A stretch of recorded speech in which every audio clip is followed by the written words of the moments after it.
Hi everyone, it's Jerry. I have an instructive positional game to share with you. This was played today, October 7th, final round, titled Tuesday. On the white end, Makarian playing against Alireza Firouzja.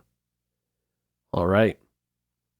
Key final round for Firouzja. Ended up winning the event. We have a Queen's Indian defense. This is a 50-move game. A very one-sided 50-move game. The key moments are right around move 12. All right, a double Fianchetto setup now. We'll see soon enough how this trio is handled. D6 is a step in the direction of challenging white's weakest square, or pawn, in this case, D4. That is a hole, E5 being prepped. A couple more developing moves. Knight's connected, rook in the center, A5, there's a pin, immediately questioned, and here we go. E5, this is move 12. How would you respond to E5? Multiple choice. Are you capturing or pushing? Feel free to pause the video. Okay, this is a 5-minute game, no increment. D5 was the move played, and it was played in a heartbeat. It's frequently a good reaction. Invasive pawn, bishop bites on a rock. However, in this case, we're going to soon see that it is faulty. What was considered better? The capture, followed by occupying the newly opened D file. All right, let's see what the issue is with D5. Another pop quiz. What's your move? Feel free to pause the video. All right, top move here, A4. Now what? This is attacked twice, defended once. White plays bishop f1. If knight captures a4, there would be knight captures e4.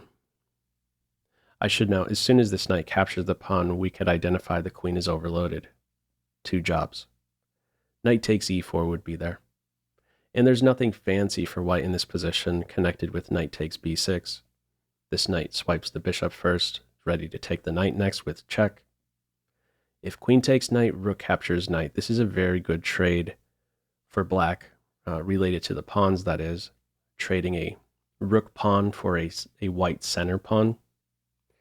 Especially since it's a middle game, you can expect with a line like this, black's pawns are going to roll on the king side, at minimum starting with f5. So white does not bite on a4, and because this pawn lives, what's really happening here?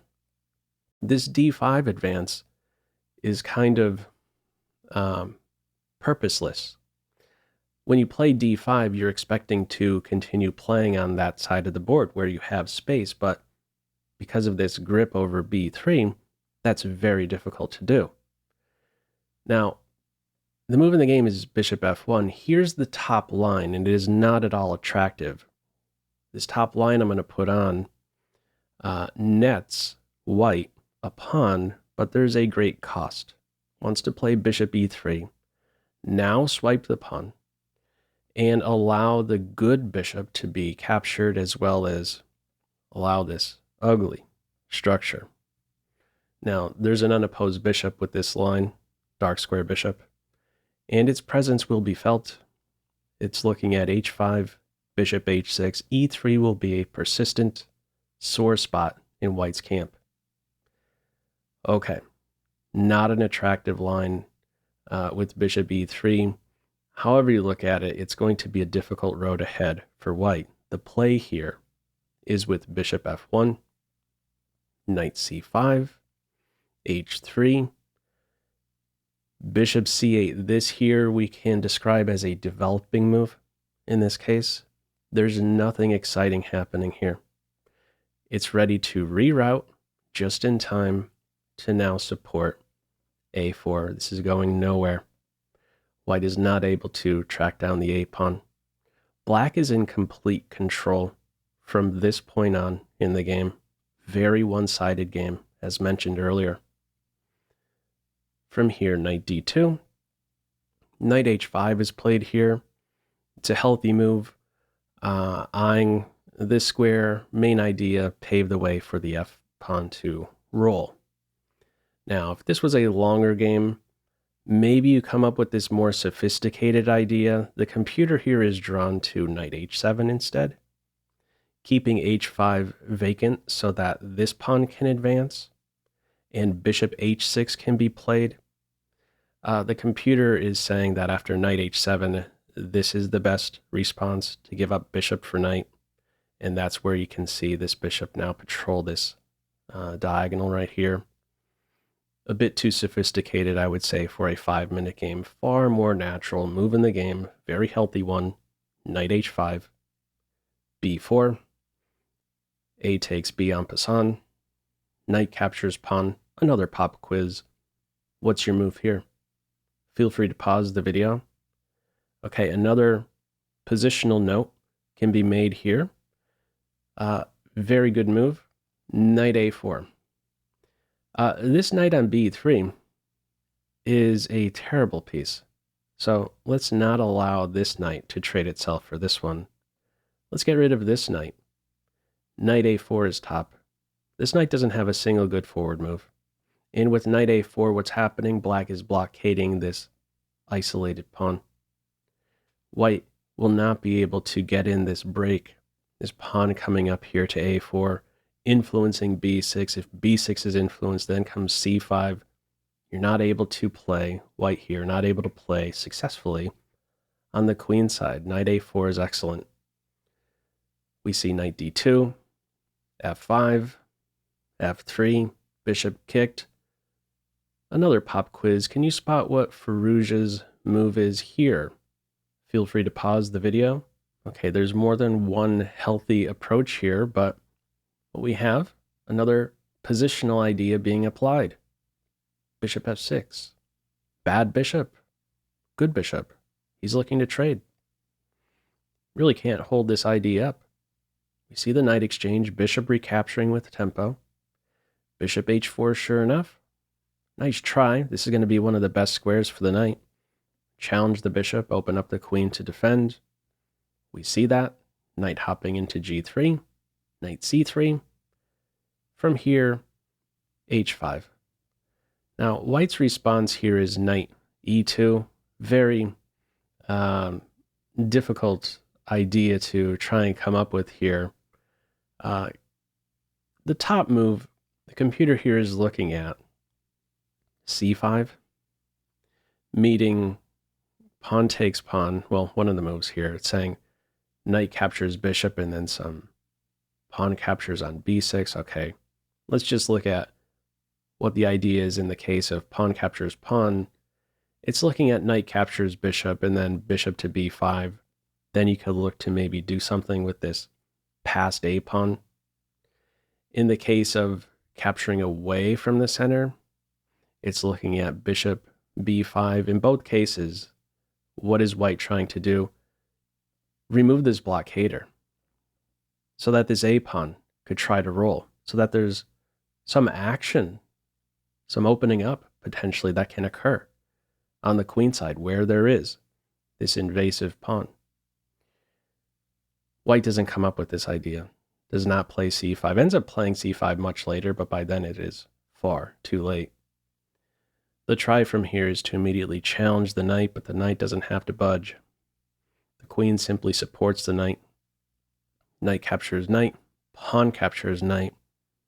Super invasive pawn. You start to think about potential back rank mates now, with these squares being covered. Also, there's an excellent pivot square on f4. Black in full control. From here, queen e3. There are a few factors that tip in black's favor here. And when added together, we're looking at a decisive advantage for black. What are they? Space. For as long as the queens are on, this pawn will be a forever thorn. Also, healthier structure for black. This is a base point, but inaccessible. How do you get at it? You don't. Meanwhile, this pawn here, you can get at. It is a target. Lastly, healthier bishop. Black with the better bishop, the one that ties in better with the structure. I'm mainly looking at the pawns here that are fixed. Good coordination between structure and bishop. decisive advantage for black. What does this mean in this specific situation? Black is in a spot where he could do pretty much nothing. We're going to see a lot of shuffling.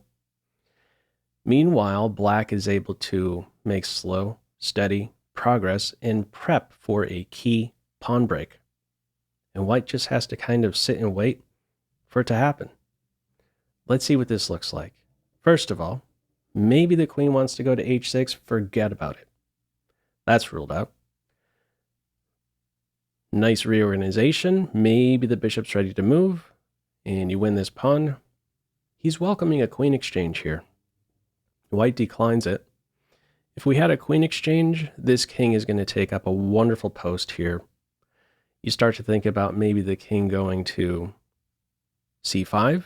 Even without the queens, this pawn is still very dangerous. There is another thing to note here. There is a pawn break in the position. King on e5, g4, maybe undermining e4 in a timely fashion. Bishop on d7 supporting that g4 advance. Very difficult road ahead here for white. You're not holding this, even without queens. White declines the queen exchange. Queen c3. Let's see the reorganization. There's no getting through with this break here. There's no break here on c5. So the focus here is going to be on the king side. There we go. Lashing out with c5 at this point. Simple takes towards the center. Has an a pawn, a passed a pawn. This is the best white is able to come up with at this stage, but it's too late. g4 break has been prepped. See the capture on g4, recapture, rook takes, pawn advances, another capture, and from here, support for g2. Just a little bit of precision here. If black captures, the rook recaptures, there's some pressure on g3. It says that it's still winning there for black. It points out rook g4, however, supporting that point. Not ideal. So we have instead a bishop improvement. a6, pawn takes only now.